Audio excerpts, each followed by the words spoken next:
Welcome to this evening's program, CCWH Chapel. We are an organization founded in 1977 by Reverend Michelle Luson. We are a multidimensionally attuned group of people because she was a wonderful channel for that multidimensional group of spirits who encouraged her to begin this. She was a wonderful mystic and channel.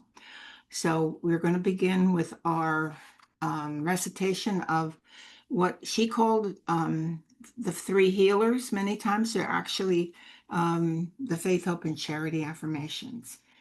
We always try to begin every session with that. It aligns all of your energetic systems in your body.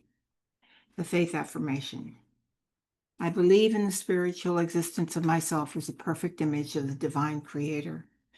In this reflection that is the physical embodiment, I have faith in the supreme guidance of my soul for my balance, needs, and opportunities. Outside of myself, there are also perfect images, and nothing can delude my thinking otherwise. The hope affirmation, acknowledging my faith in the omnipresence of my divinity. I hope for realization, awareness, and acknowledgement of the existence of the great I am within myself. And the charity affirmation.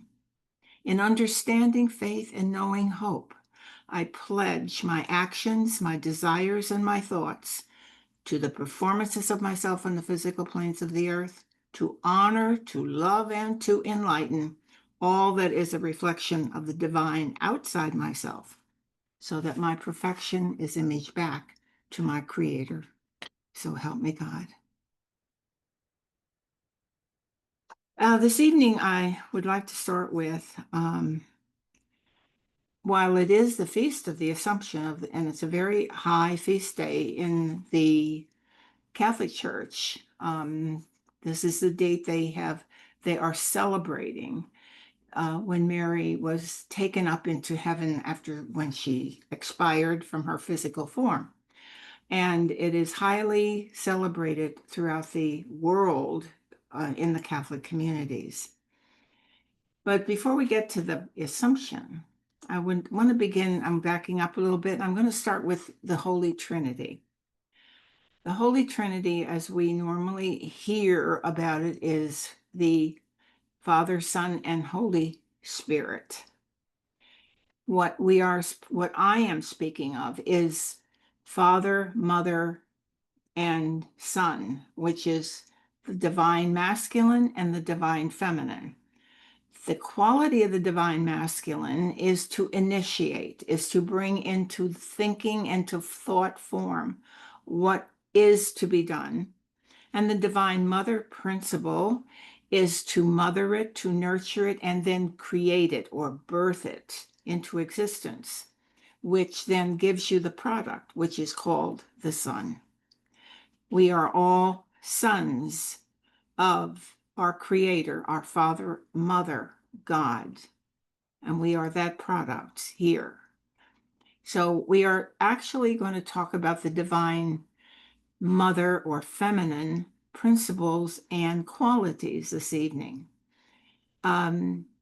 So since we have been born, all of us, of the great God of all creation, in that image and likeness, our soul, we call it soul, but it's not, it's called the I am presence, our pure essence of ourselves, is of that original Godhead.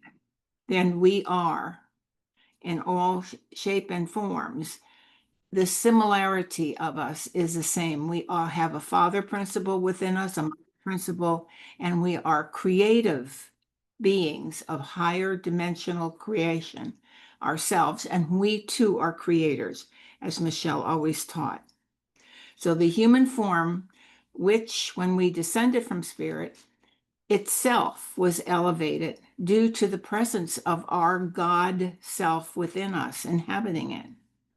So spirit, being the higher frequency, though, has its own anatomy and distributes that in a pattern over the body. The function of the chakra system is a result of the distribution of the energy from our spirit. Now, those who have taken classes from Michelle, our founder, very highly recommend recognize this path. These are the chakra systems as they are an energy system in our body. And this on one side is what they are, and the other side is why they exist. This is a psychology.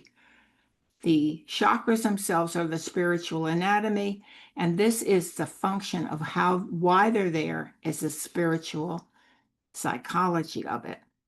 So in metaphysics, we refer to the right side of the body as being active or the doing part of us, and the left is the passive receptive part. We have similarly designed or designated this for our brain as well. What is the active and what is the more of the thinking part and more of the creative intuitive part. And it's sort of a nice indicator, sort of a general kind of way for our purposes that show how higher and lower natures are interacting and how they work. So if you see on the chart, the root is to ground us.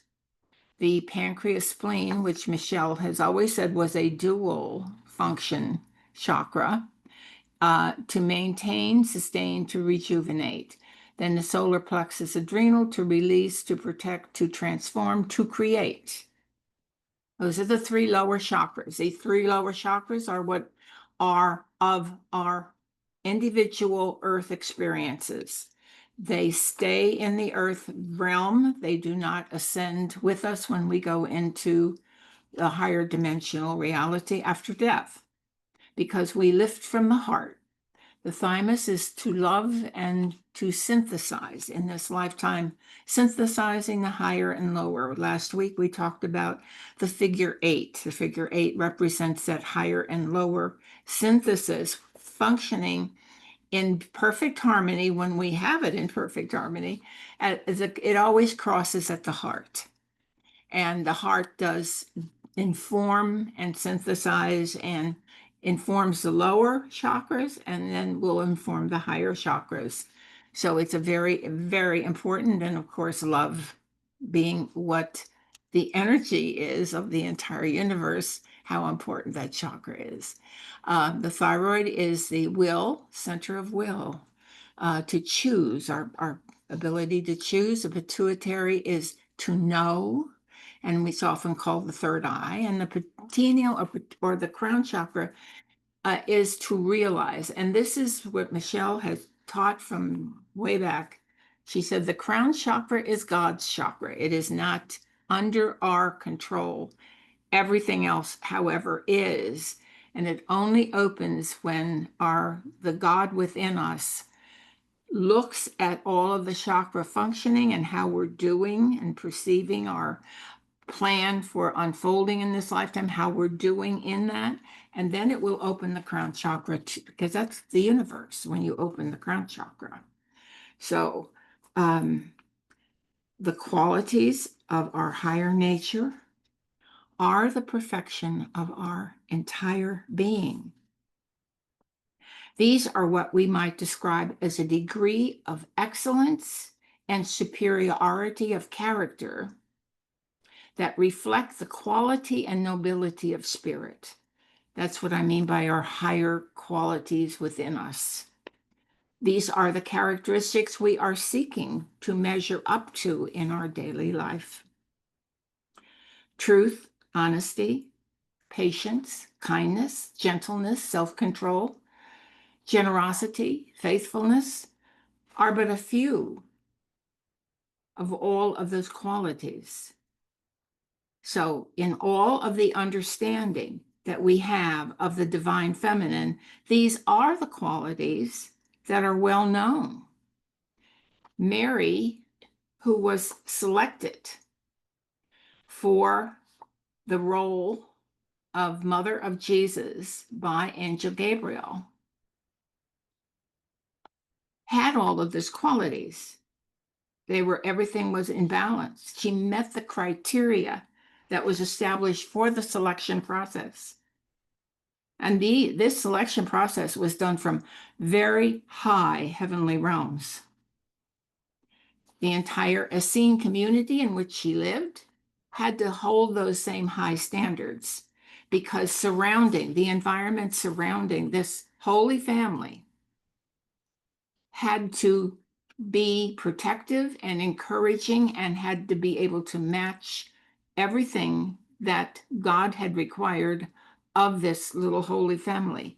So the community itself was very important in the entire life of Mary's role on earth, as well as Jesus and Mary, of course.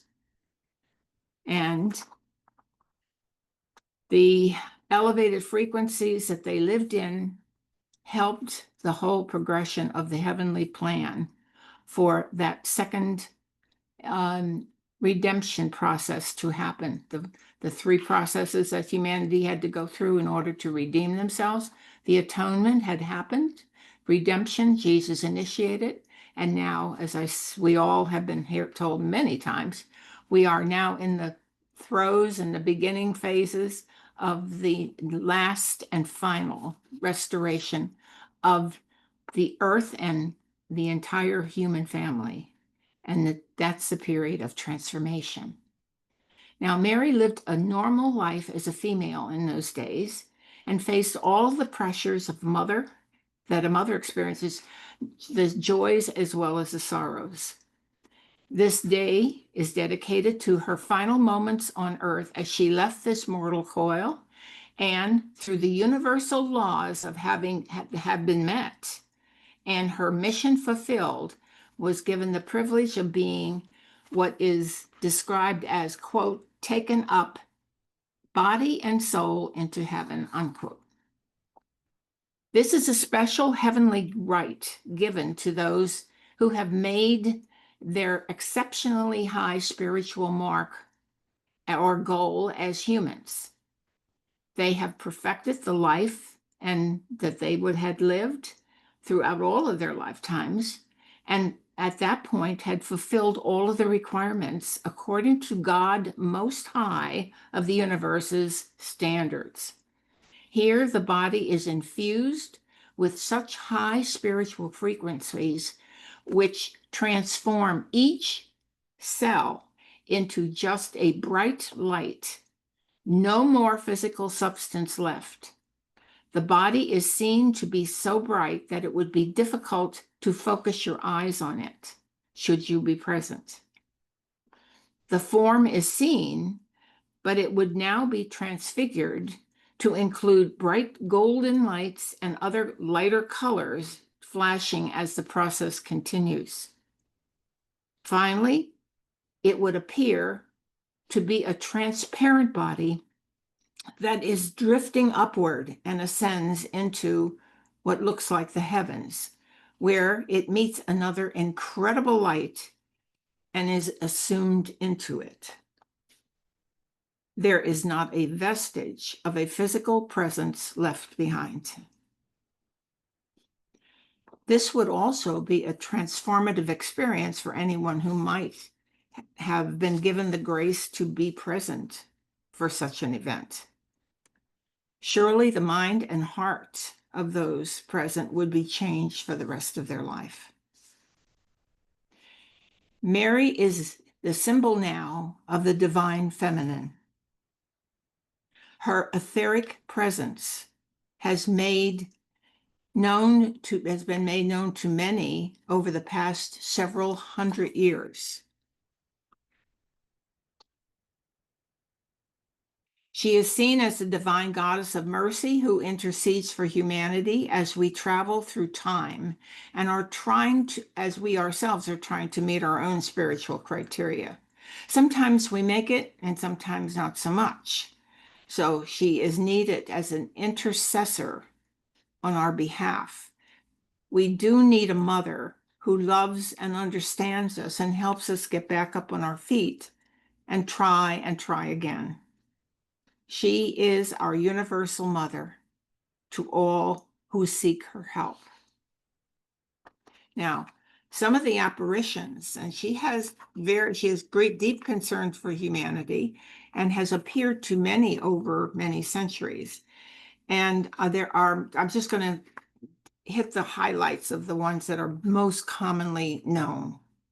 This is the chapel that was established in Mexico. It's Our Lady of Guadalupe.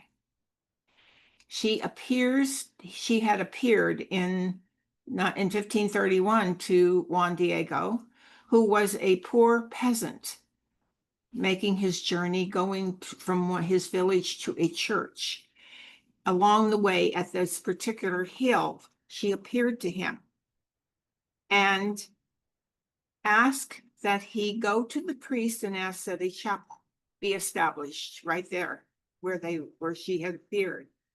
And the priest then asked for proof. So he went back and asked Mary, "Can you give me any proof?" And where he had a very rough cloak on. She took his cloak and filled it, or she had him put his cloak on the ground. She filled it with white roses.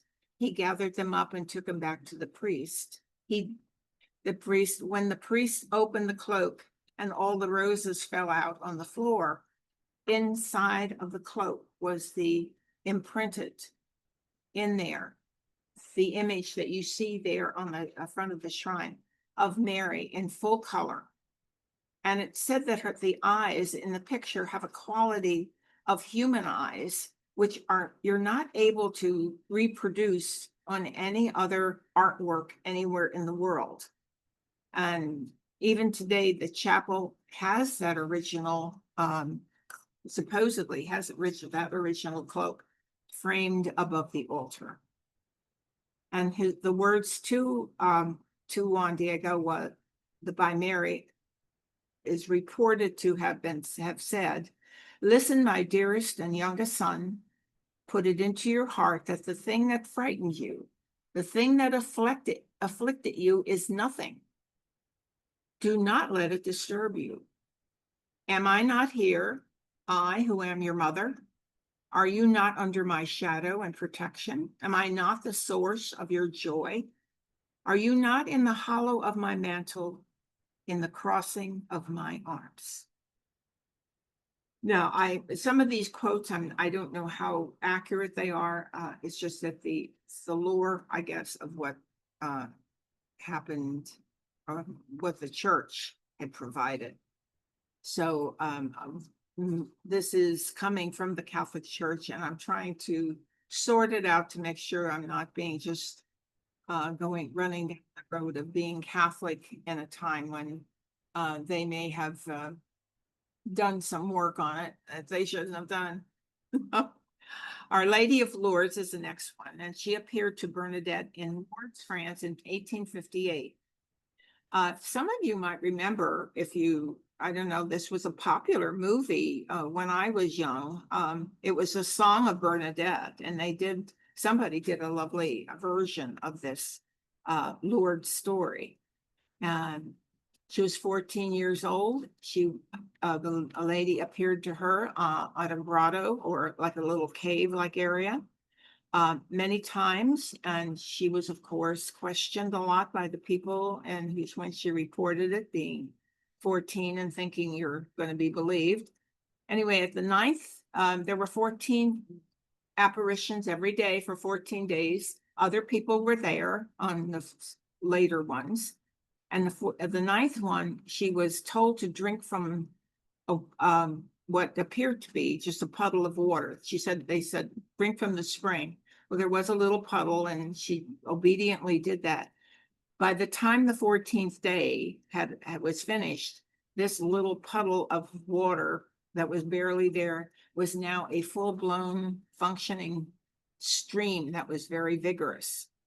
And of course, people wanted to drink also from this apparition's water, and this is where the lure, or the miracles of Lourdes has started right there. So the reason she appeared, that she said she wanted a medal struck by the Catholic Church in her image, and she gave Bernadette the instructions of how she wanted the medal to appear. Eventually, it was done, and this is what is now known today as the miraculous medal. People have it blessed and they wear it with a devotion to Mary, hoping for miracles to occur, because there is a special request from Mary to have this done. There is a special reason to wear it. So Lourdes is still very active today. I understand there are people still going there. There are people report miracles, but they're verified miracles. I think there are less than 100 that are absolutely true, of all the thousands and millions of people that go there. And it's important to know that this was taken seriously as far as looking into that kind of thing. So, going on to Our Lady, I wanted to show you that the Russian artwork that's very commonly depicts, or the Eastern Church, we'll call it, the Eastern Catholic traditions will see this image of Mary a lot. The Our Lady of Fatima. Fatima was in Portugal. And in 1917, just prior to the beginning of First World War, Mary appeared to the 3 children, and they were little shepherds. And she and at this point, she had asked them to pray the rosary. She appeared with the rosary. I guess the rosary was in effect, as far as I know, at that time. And she had asked that they say the rosary every day to bring peace to the world and an end to war. The series of apparitions that were given to these children were very well publicized and very well attended. The last one, 70,000 people were there. All experienced, not necessarily seeing the apparition of Mary herself, because she appeared in a particular tree. I can't remember the name of it now. But they were there, and she said she would show them that she was really there. And they all had an experience. And they saw the sun make 3 circles and move around the sky in an incredible zigzag movement. And since all 70,000 people saw it, it didn't mean that the physical sun did that. It was that the Mary gave them their own inner vision that showed them the sun doing this. And that, of course, you have to agree, 70,000 people, it would be hard to have everybody have the very same experience if it were just group hysteria, because there wasn't a different version of that was ever reported. Now, it was here at Fatima that there has a famous 3 secrets were given to the 3 of them. Lucy was the only one that really made it over into the 1990s. I think maybe it was the 80s when she died finally, because she was quite an old lady. And the first 2 secrets were revealed by her herself. And they refer to a vision of hell and the souls languishing there, and with the request for ardent devotion to Mary, because there was a prediction of the Second World War at that time, that this was not just one world war that they were looking at, there were 2. And finally, the prediction of the immense damage that Russia would do to humanity by abandoning the Christian faith and embracing communist totalitarianism. And the 3rd secret was not known. It was not known because no one wanted to reveal it. And of course, there was people speculating all over the place of what could that 3rd one be. And it wasn't until the year 2000 that the Pope finally let it out. Now, this is a version, and this is what somebody has not seen this, but this is what they're reporting that the 3rd one was about. While in Portugal, the dogma of the faith will always be preserved. In many nations, perhaps in almost the entire world, the faith will be lost. The pastors of the church, and of course it means the Catholic Church, will fail gravely in their duties to their office. Through their fault, consecrated souls and the faithful in great number will let themselves be seduced by pernicious errors spread everywhere. This will be the time of the decisive battle between the Blessed Virgin and the devil. A wave of diabolical disorientation will be hurled over the world. Satan will introduce himself even to the highest summit of the church and elsewhere. He will blind the minds and harden the hearts, and God will deliver them to themselves as a chastisement for their refusal to obey the request of the Immaculate Heart of Mary. Of course, introducing themselves to themselves is the law of return. As you sow, so shall you reap. The great apostasy predicted for the last times, the false lamb and the false prophet will betray spiritual humanity to the prophet of the beast, according to the prophecy of the apocalypse. However, the most well-known utterance of the apparition of Our Lady of Fatima was her confident declaration that my Immaculate Heart will triumph. Mary has many titles, and it is because the divine feminine, the mother aspect of God, has all of the qualities needed by humans everywhere. The devotion to her brings in those qualities in ourselves and elevates our actions in everyday life. Today, those who are awakened to their spiritual nature are reaching upward to what we have been told is the fifth dimensional reality and frequency. We are also told that this is the level of the Christ consciousness.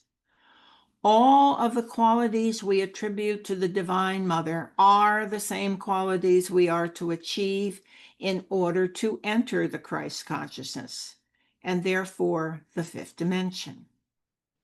This is the frequency which will operate in the new earth. All the lower frequencies will be separated out and not allowed to enter. And of course, Mary is one with the Christ consciousness. Today, we hear from many sources what was foretold by Mary's apparitions a long time ago. It has also been foretold in the Bible about these days that we are currently experiencing. This is a time where truth and honor must prevail. Mary gives us a wonderful tool of prayer to our daily life as daily life in the rosary. If you are not familiar with that, you do not have to employ it. However, many people have put it aside and may want to pick it up again as a spiritual exercise and a new supplication to Mary.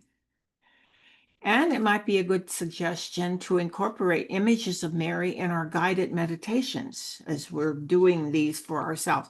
We do our own way of getting into meditation, and certainly Mary may be helpful in that. Of course, her counterpart, Kuan Yin, who exemplifies the Divine Mother in the Orient, is also a source for all of us to include as well. They're both representing the feminine aspect of God. It should be noted here that the Hindu traditions also recognize the Divine Mother and have their own particular devotions to her. So no matter what tradition you follow, devotion to the mother aspect of God is essential to move humanity successfully through this earth experience and bring us to an even higher level of understanding and spiritual attainment. Today, more than ever, we are seeking patience, kindness, gentleness, faithfulness, self-control, and actually all of the qualities of spirit, and I might include in that wisdom, so that the turmoil in the world will be settled according to the higher plan that God wants in this creation. There are many prayers to Mary. There are many hymns to Mary.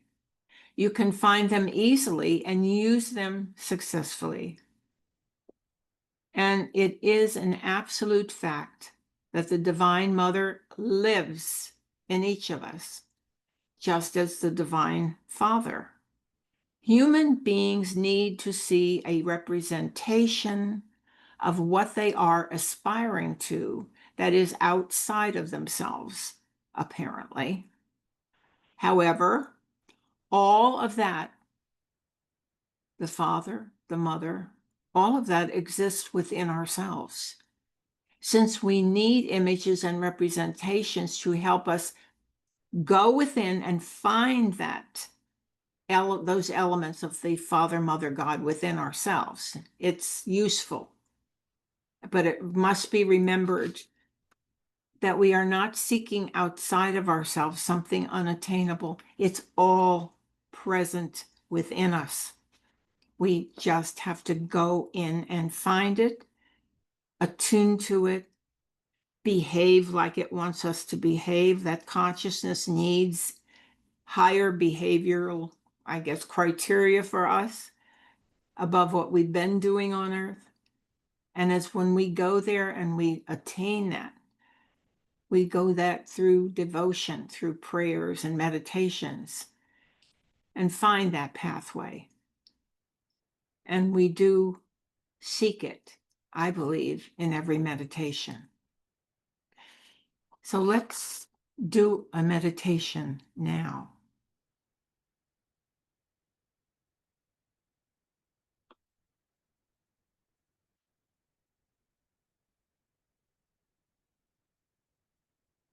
Bring ourselves now into a very quiet place where we do deep breathing. And I find it very useful if we can image ourselves where we are seated now with our eyes closed. As you're doing your deep breathing, you breathe this beautiful, amazing, bright light of spirit that exists above you. Bring it in through the crown of your head, breathing it in through the crown, putting it into your heart, and then distributing it over your body so that you are now enlightening through these deep breaths, bringing it into your heart and exhaling it into the rest of your body. Every cell of your body, at the physical, emotional, and etheric, the mental, all that exists within your bodies that you own, are now brightening and enlightening. And as the light enters, any darkness, anything that was affected of a lower vibration is gone. Light will always prevail. So there is a great healing that is occurring because the energy of the great light that you are asking to be delivered is being delivered, so that every tissue, every organ, every single part of your being, including your mind, as you're pushing this through your body, just keep bringing it in. And you also now flood it out through your aura. You're sitting in an egg-shaped, beautiful, brilliant light is all around you. And through the heart comes this, you have within your heart, you have the trifold colors that correspond to the essence of your creator. The love, the wisdom, and the power this exists in your heart and it can burst forth on its own as a brilliant golden light, the golden light of Christ can now burst through you. It lives in your heart. Christ lives within you at all times. So now you are acknowledging that. The Christ, the mother, the nurturing, and the protection action of the Father. It's all yours now. You have all of that energized within you by breathing. A deliberate breath, activating what you are asking for. And your own divine nature is more than willing to respond. And as you find yourself seated in this brilliance, you are totally relaxed and at peace and at one. There's a oneness and a peace within. It is permeating everything in your aura, and it is now extending itself to include the room you're in. It's extending itself, it's magnifying now, and it's going out further. It's incorporated in your whole environment, in your home, in your property. Now you can see this is also, you're connected to other people. The threads, the golden threads are going over and embracing your loved ones, those you would like to share this experience with. And you are lighting the light of Christ's presence in them up. Something touches them from you, from your golden light that you are sending, and the brilliant white that's combined with the gold. It's a beautiful, crystalline, sparkling. It's beautiful. And your friends, your loved ones, your family all receive this because the Christ in them recognizes the Christ in you. They recognize the goodwill that you are sending and the love and compassion. They know and they receive it. Send it to as many in your realm as possible. Seek them out. Seek them deliberately because they need you now more than ever. We are those who have been prepared to bridge this time. We are those people who can stand firm in Christ and radiate this out. Image it. It's happening. See it. If you can't see it, just let it be. Let God take it from you and put it out there. The angelic realms are very busy. They are grateful to be asked to be of service. Keep them busy. Keep them light and bright. Keep energizing everything that will now electrify the element of within themselves to those you are sending, and they too will radiate. They are now radiating the great loving mother, the consciousness of the mother. The Christ principle in them is spreading out. You don't have to know where it goes in the world.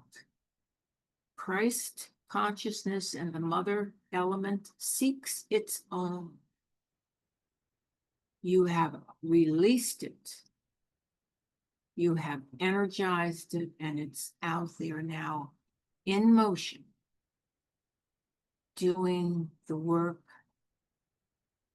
of the God presence in each individual.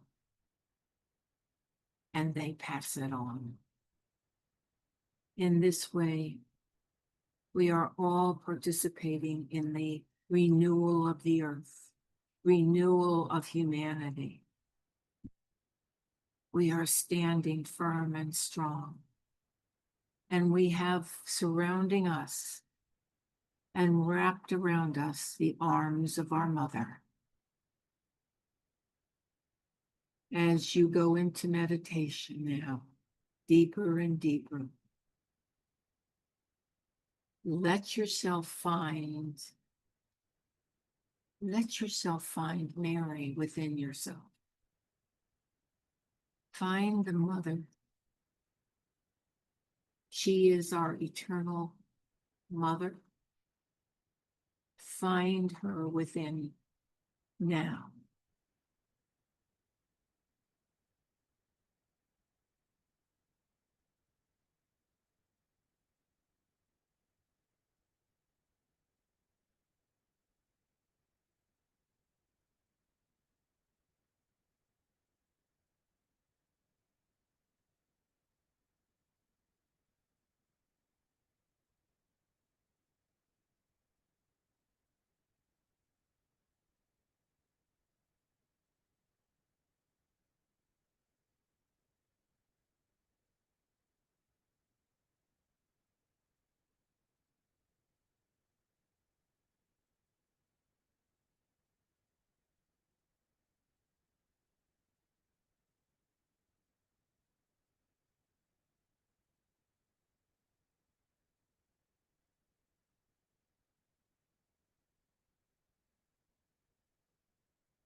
Begin to bring yourself back.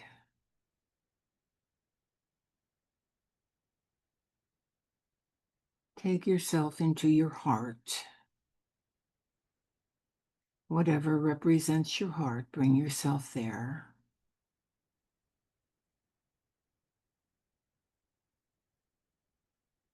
And there is an altar,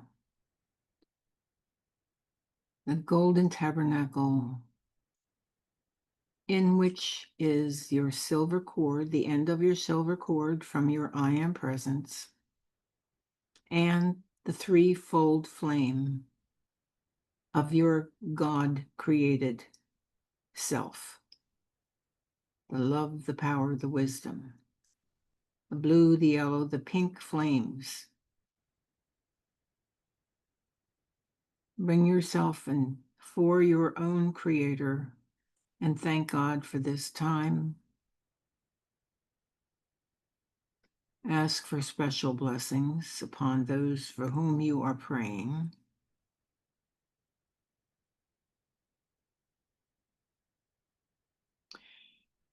And as we did so many decades ago, let us pray for Russia and the peace that could come about if there could be an agreement. Pray that his heart is open, his mind is open more to a higher realm, and that both of them can meet at some higher level of understanding. And let it be firm and solid. Please pray for this. Mary has always asked us to pray for Russia.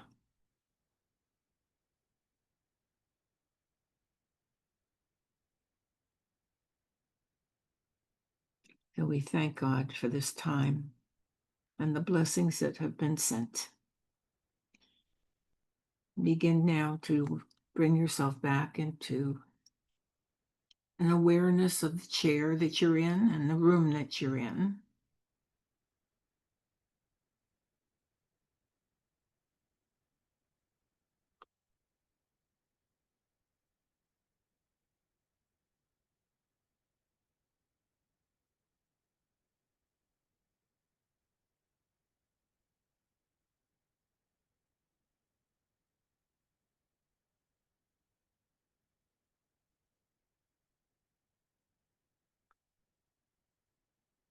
I want to thank everyone for attending this session of our chapel services. I hope you will continue your devotion to the Divine Mother principle, because it is through the Mother that peace will come into the world. Mary has always promised that her heart, that the love and compassion that comes with her, and mercy as well, will heal everything and will overcome. It will be there so for you in your own life. Thank you again, and ask you if you have any questions. We will resume after I say goodbye to the formally, so that I will shut off the recording. Thank you for coming.